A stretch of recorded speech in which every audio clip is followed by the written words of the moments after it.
Every leader needs to learn how to surf. Now, I realize when I say that, you might think that surfing and leadership exist in utterly different worlds, like they have nothing in common. Or do they? You see, I think as leaders, we can use the concept of surfing as a unique tool to unleash the potential in those we lead, and in turn, watch our people and organizations flourish. But first, let me step back and tell you a quick story of why I believe this to be true. I've loved surfing since I was young, and I can remember the first wave that I ever surfed. I was 14 and an insecure high school kid who had a severe stutter. My stutter was so bad that I viewed everything in my life through the lens of that stutter, through the lens of that insecurity. And consequently, I always wanted to hide in the shadows of life and never be seen, because every time I opened my mouth to speak, it was a mess. Every single word I tried to say was a struggle. But something happened for me that day on that wave that forever changed how I saw myself. On that wave, I saw my potential, not just my stutter. That morning, the water was alive with a crazy energy churning just below the belly of my board. I was watching the waves roll in as beautiful lines etched against the morning sky. They stacked up on the outside reef, and I picked my ride. I put my hands deep into the cold blue waters, and my heart began to race as I pulled and paddled toward an unknown. That wave that I chose rose to a perfect liquid wall. It was sheer beauty.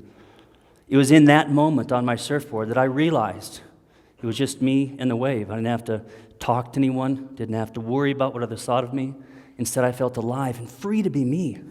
It was in this freedom that I could feel the exhilaration of pulling and paddling toward the horizon, full of fear and excitement. I was caught up in the rush of the unknown size, shape, and personality of the wave and what I would do once I caught it.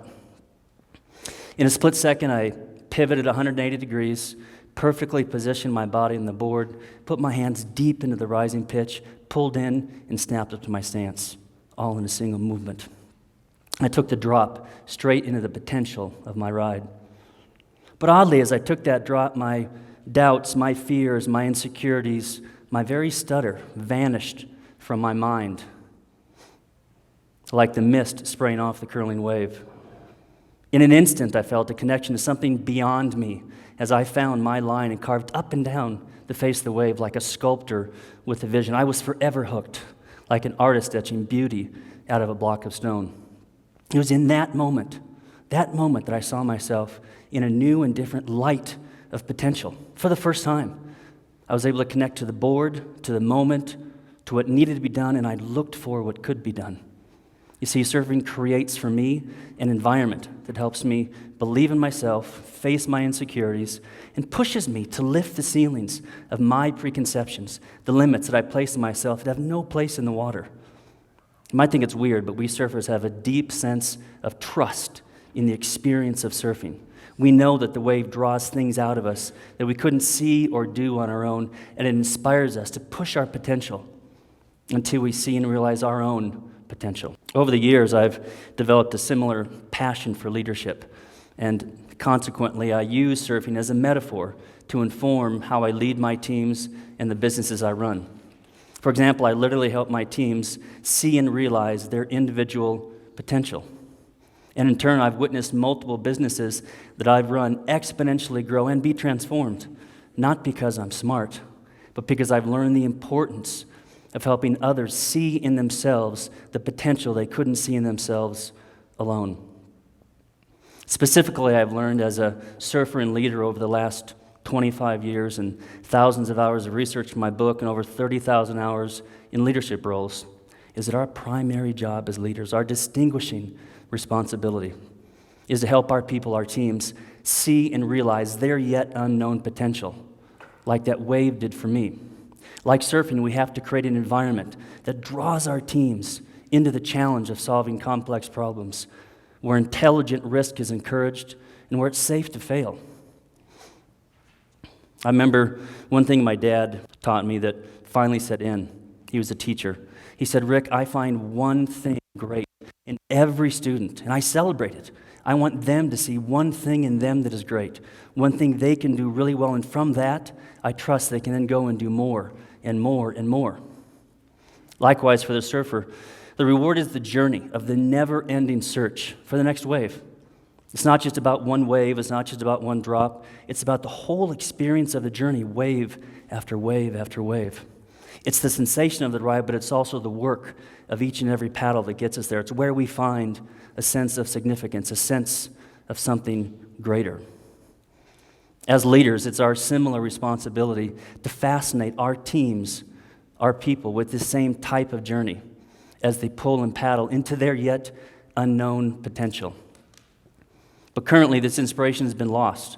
Our world has become a place of turmoil with strong and dangerous currents of hopelessness and rough, churning waters that decouple us from one another and from our own self. We need this inspiration of human potential, this human resilience, now more than ever. And yet, in a global study by Gallup Research, they revealed that nearly 85% of the entire global workforce admits to being disengaged and indifferent to the work they do and the place they do it in.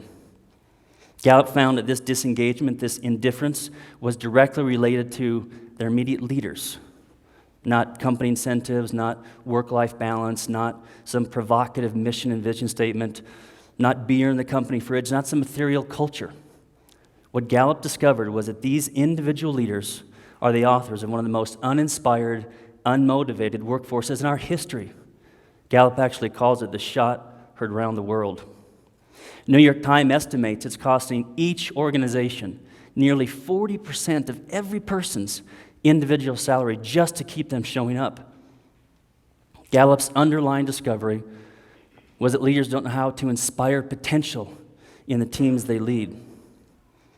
One of the reasons is we're still leading with older practices, older disciplines from the Industrial Revolution while we are living in a digital age. Instead of inspiring potential in the people they lead, leaders have pretty much just taught them how to collect a paycheck.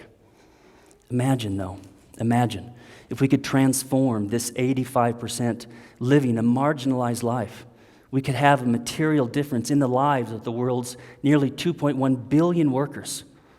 Like a surfer who throws herself out into the wild ocean onto a thin piece of fiberglass, puts her hands deep into the wild ocean, and pulls towards her horizon. You see, surfers and leaders actually speak a very similar language.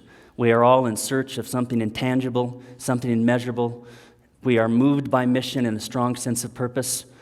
We push our limits, we have insecurities, and we are drawn to a challenge.